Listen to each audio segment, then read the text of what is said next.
आज की वीडियो में हम क्रिस्टोफर नोलन की हैरत अंगेज जर्नी को एक्सप्लोर करेंगे। इसकी पहली नो बजट फिल्म से लेकर बड़े ब्लॉकबस्टर प्रोजेक्ट्स तक हम देखेंगे कि कैसे एक नौजवान फिल्म मेकर ने लिमिट्स तोड़कर इंडस्ट्री को शॉक किया और आखिरकार सिनेमा की दुनिया का सबसे बड़ा नाम बन गया। तो तैयार हो जाएं, क्योंकि ये स्टोरी सिर्फ मूवीज की नहीं, ये एक ड्रीम, स्ट्रगल और अनस्टॉपेबल विजन की दास्तान है। क्रिस्टोफर नोलन ने सिर्फ $6,000 और एक कैमरा क्रू के साथ शुरू किया था और अब वो फर्स्ट डॉलर ग्रॉस का 20% मांगता है। इसका मतलब ये है कि वो अपना हिस्सा पहले वसूल करता है, इससे पहले कि स्टूडियो अपनी मार्केटिंग और प्रोडक्शन कॉस्ट्स रिकवर करे। नोलन की हर फिल्म ने पैसा बनाया सिवाय एक के, और वो कोई छोटी फिल्म नहीं थी। वो एक $200 मिलियन की high cost high reward movie थी जो उसकी पहली बड़ी फ्लॉप बन गई। और नोलन की हर मूवी तकरीबन इतना ही कॉस्ट करती है। और आइए देखते हैं कि किस मूवी ने कितना कमाया। नोलन की पहली मूवी फिल्म मेकिंग की हिस्ट्री में एक मिसाल थी। उसके पास ना इंडस्ट्री कॉन्टैक्ट्स थे, न पैसा, और वो एक फुल टाइम जॉब भी करता था। वो मूवी सिर्फ सैटरडेज को शूट करता था अपने दोस्तों के साथ। वो हर बार सिर्फ 15 मिनट्स फुटेज लेता था और ब्लैक एंड व्हाइट 16 मिलीमीटर इस्तेमाल करता था ताकि कॉस्ट कम रहे। कास्ट और क्रू के पास वीकडेज में अपनी जॉब्स थी, इसलिए प्रोडक्शन में पूरा एक साल लग गया। आखिर में एक 70 मिनट की थ्रिलर बनी जो अपनी लिमिट्स को बेहतरीन अंदाज में इस्तेमाल करती थी। एक छोटे डिस्ट्रीब्यूटर ने इसे महदूद रिलीज दी। फिल्म ने तकरीबन $250,000 कमाए, लेकिन सिर्फ $6,000 बजट के मुकाबले में ये 4000% प्रॉफिट था। यही असल विन थी। क्रिटिक्स ने उसे एक स्मार्टेस्ट नो बजट मूवी कहा, और फिर अचानक स्टूडियोज ने नोलन को कॉल्स करना शुरू कर दिया। यही वो पॉइंट है जहां सब कुछ शुरू होता है। मोमेंटो एक शॉर्ट स्टोरी पर बेस्ड थी जिसे जोनाथन नोलन ने लिखा था, लेकिन क्रिस नोलन ने इसे एक बहुत बड़ी और मुख्तलिफ फिल्म बना दिया, एक रिवर्स स्ट्रक्चर्ड साइकोलॉजिकल थ्रिलर। इसने पहले स्क्रिप्ट को नॉर्मल ऑर्डर में लिखा, फिर उसे बैकवर्ड स्टोरी के मुताबिक तोड़ा और दोबारा अरेंज किया। स्टूडियोज ने उसे रिजेक्ट कर दिया। फिर फाइनेंसियर न्यू मार्केट ने एक बोल्ड डिसीजन लिया। उन्होंने फिल्म खुद डिस्ट्रीब्यूट की। कोई बड़ा मार्केटिंग कैंपेन नहीं, कोई ह्यूज रोल आउट नहीं, बस एक स्मार्ट वर्ड ऑफ माउथ। ये फिल्म आखिर में 531 थिएटर्स तक पहुंची। फिल्म ने $40 मिलियन कमाए, तकरीबन बजट से 9 गुना ज्यादा। मूवी ने इंडस्ट्री को शॉक कर दिया, खास तौर पर हार्वी वाइनस्टाइन को, जिसने पहले उसे रिजेक्ट किया था और बाद में उसे खरीदने की कोशिश की। नोलन को पहली ऑस्कर नॉमिनेशन मिली और फिल्म को नेशनल फिल्म रजिस्ट्री में महफूज किया गया। ये सिर्फ कामयाबी नहीं थी, ये एक बड़ी अचीवमेंट थी। उसने नोलन को हॉलीवुड का नया वाइल्ड कार्ड बना दिया। वार्नर ब्रदर्स ने इसे अपना पहला स्टूडियो प्रोजेक्ट दिया, लेकिन इस बार नोलन ने स्क्रिप्ट नहीं लिखी। इंसोम्निया एक नॉर्वेजियन थ्रिलर का रीमेक थी जिसमें अल पचिनो और रॉबिन विलियम्स थे। कहानी अलास्का की है, जहां समर में रात नहीं होती और 24 घंटे सूरज रोशन रहता है। फिल्म एक डिटेक्टिव की कहानी है जो सो नहीं पाता, एक बड़ा राज छुपा रहा है और किलर उसका पीछा कर रहा है। नोलन यहाँ बड़ा एम कर रहा था। इंसोम्निया ने साबित किया कि वो बड़े स्टार्स के साथ काम कर सकता है, पचिनो, विलियम्स, हिलरी स्वैंक, और ये भी दिखाया कि वो स्टूडियो प्रेशर और मिड बजट फिल्म हैंडल कर सकता है। बॉक्स ऑफिस में फिल्म ने $113 मिलियन कमाए, जबकि बजट $46 मिलियन था। नोलन खुद उसे अपनी मोस्ट अंडररेटेड फिल्म मानता है, लेकिन असल में इसने वार्नर ब्रदर्स को ये यकीन दिलाया कि नोलन को बड़े प्रोजेक्ट्स दिए जा सकते हैं। बैटमैन फ्रैंचाइज उस वक्त डेड थी। बैटमैन और रॉबिन फेल हो गई थी और वार्नर ब्रदर्स ने कैरेक्टर बैटमैन से सारी उम्मीदें छोड़ दी थीं। लेकिन इंसोम्निया के बाद नोलन को रीबूट करने का मौका मिला। इसने बैटमैन को मुकम्मल तौर पर बदल दिया। नोलन रियलिज्म चाहता था, सिर्फ डार्क लुक नहीं। उसने हकीकी सिटीज में शूट किया, लंदन, शिकागो, न्यूयॉर्क, ताकि गॉथम हकीकी महसूस हो। फिल्म जितनी डार्क थी, नोलन फिर भी चाहता था कि ये सबके लिए देखने के काबिल हो, खास तौर पर 10 से 12 साल के बच्चे भी इसे एंजॉय कर सकें। एक्सपेक्टेशंस कम थी।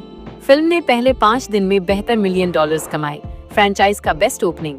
आखिर में $375 मिलियन वर्ल्ड वाइड तक पहुंची। फिर असल पैसा डीवीडी से आया, $167 मिलियन 2006 तक। ये डीवीडीज में सबसे ज्यादा बेची जाने वाली फिल्म्स में शामिल हो गई। ये वो कमबैक था जिसे किसी ने नहीं देखा था। बैटमैन फिल्म्स के दरमियान नोलन ने द प्रेस्टीज बनाई। ये एक विक्टोरियन एरा थ्रिलर थी, दो राइवल मैजिशियंस की कहानी। ये कोई फ्रैंचाइज नहीं, सिर्फ एक क्लेवर मिस्ट्री। दो स्टूडियोज ने फिल्म को फंड किया। वार्नर ब्रदर्स इंटरनेशनल हैंडल करता है और डिज्नी डोमेस्टिक। अगरचे ये ब्लॉकबस्टर नहीं थी, लेकिन फिर भी 109 मिलियन डॉलर्स कमाए, एक मॉडेस्ट हिट। क्रिटिक्स ने इसे पसंद किया, लेकिन इसकी रियल सक्सेस बाद में आई। फिल्म ने कल्ट फॉलोइंग बना ली। फैंस उसे बार बार देखते, क्लूज पकड़ते, लेयर्स एनालाइज करते, एंडिंग पर डिबेट करते। ये नोलन की मोस्ट रीवॉच्ड फिल्म्स में शामिल है और आज इसे बेहतरीन फिल्म्स में शुमार किया जाता है। ये वो फिल्म थी जिसने सब कुछ बदल दिया।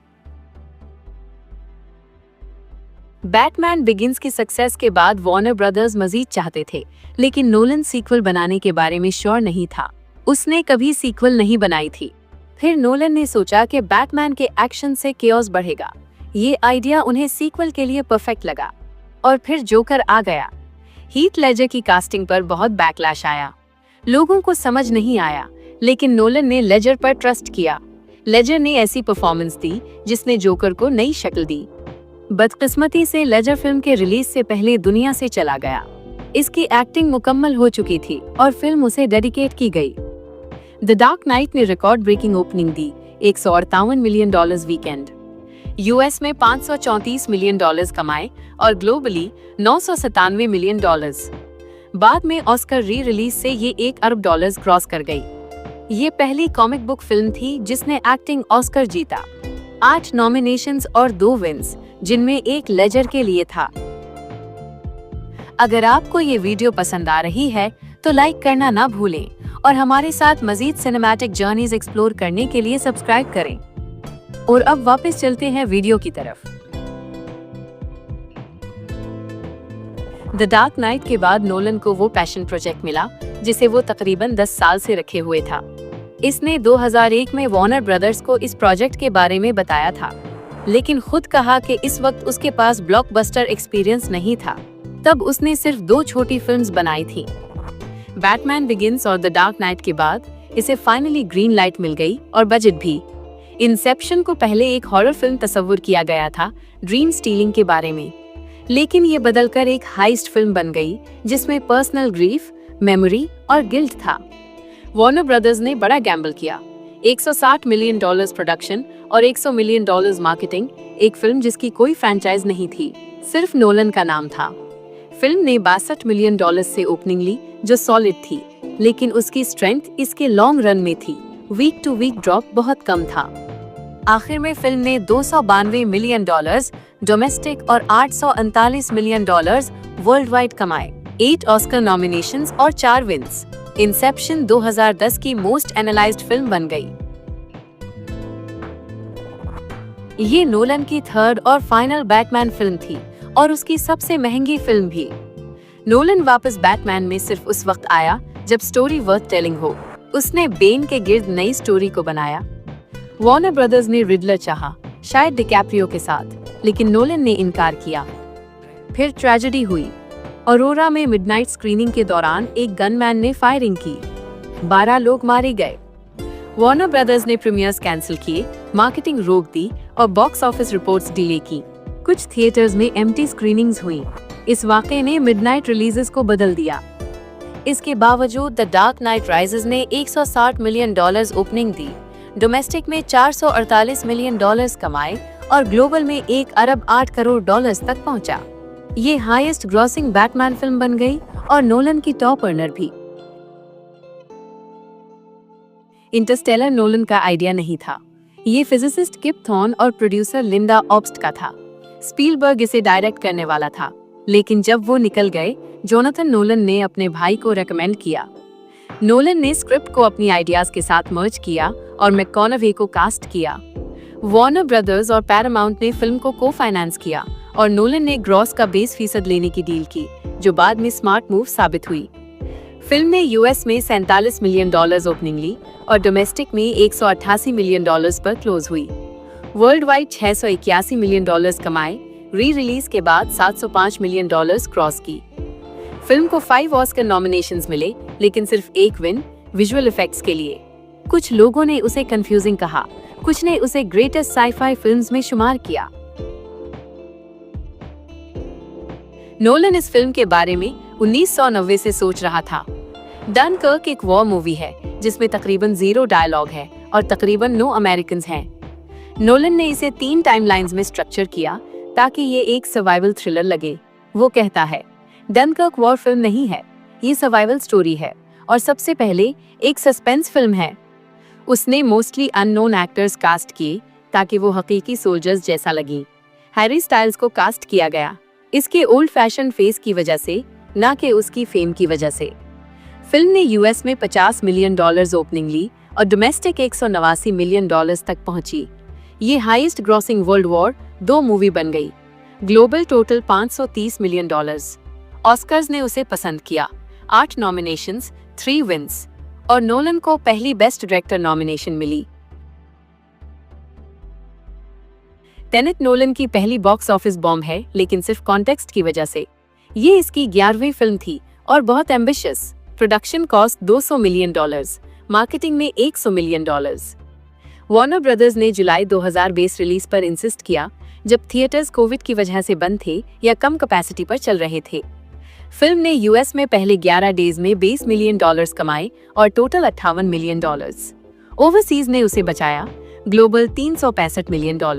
कुछ लोग इसे मास्टरपीस कहते हैं, कुछ लोग इसे फ्लॉप कहते हैं। ये फाइनेंशियल लॉस था, लेकिन पैंडेमिक कंडीशंस में ये नंबर इम्प्रेसिव था। वार्नर ब्रदर्स ने नोलन को ब्लेम नहीं किया। एन सारनॉफ ने कहा कि नोलन ने रिलीज फोर्स नहीं किया, लेकिन टेनेट के बाद नोलन ने वार्नर ब्रदर्स को छोड़ दिया। 2002 से वो वार्नर ब्रदर्स के साथ था, लेकिन HBO मैक्स प्लान की वजह से नोलन नाराज हुआ। इसने अपना नेक्स्ट फिल्म कहीं और ले जाने का फैसला किया। ये नोलन की पहली फिल्म थी यूनिवर्सल के साथ, ओपेनहाइमर। वार्नर ब्रदर्स की ने 2021 फिल्म्स HBO मैक्स पर एक साथ रिलीज करने का प्लान अनाउंस किया, बगैर डायरेक्टर से कंसल्ट किए। नोलन फ्यूरियस था, तो उसने ओपेनहाइमर को यूनिवर्सल के साथ किया और अपनी टर्म्स पर डील की। $100 million production, $100 million marketing, full theatrical window, exclusive release period. Universal ने उसे सब कुछ दे दिया और ये गैम्बल पे ऑफ हुआ। ओपेनहाइमर बार्बी के साथ रिलीज हुई और बार्बेनहाइमर कल्चरल इवेंट बन गया। फिल्म ने इसी $1 मिलियन ओपनिंग वीकेंड लिया। यूएस में $329 मिलियन और ग्लोबल $975 मिलियन कमाए।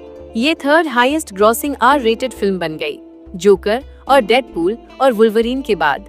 और आखिर में नोलन को वो ऑस्कर रिकॉग्निशन मिला जिसका लोग इंतजार कर रहे थे। 7 विन्स, बेस्ट पिक्चर और आखिरकार बेस्ट डायरेक्टर। और अब क्रिस्टोफर नोलन की अगली बड़ी फिल्म द ओडिसी हमारे सामने है। एक $250 मिलियन की मिथिक जर्नी जो होमर की टाइमलेस दास्तान को नए सिनेमैटिक अंदाज में जिंदा करेगी। इसमें बड़े स्टार्स, मैसिव प्रोडक्शन और रियल लोकेशंस शामिल हैं और ये फिल्म एक बार फिर नोलन के सिग्नेचर एपिक स्केल और विजुअल मास्टरी को साबित करेगी। तो अगर आप भी सिनेमा की दुनिया में एक नए एडवेंचर के लिए तैयार हैं, तो द ओडिसी को मिस ना करें, क्योंकि नोलन दोबारा एक ऐसी स्टोरी लेकर आएगा जो सिर्फ देखी नहीं जाती बल्कि महसूस की जाती है। अगर आपको ये वीडियो पसंद आई हो तो लाइक जरूर करें और ऐसी मजीद सिनेमैटिक स्टोरीज के लिए सब्सक्राइब करें। अपनी ओपिनियन कमेंट में जरूर बताएं। आपको नोलन की कौन सी फिल्म सबसे ज्यादा इंस्पायरिंग लगती है, और मैं आपसे अगली वीडियो में मिलूंगी। Take care.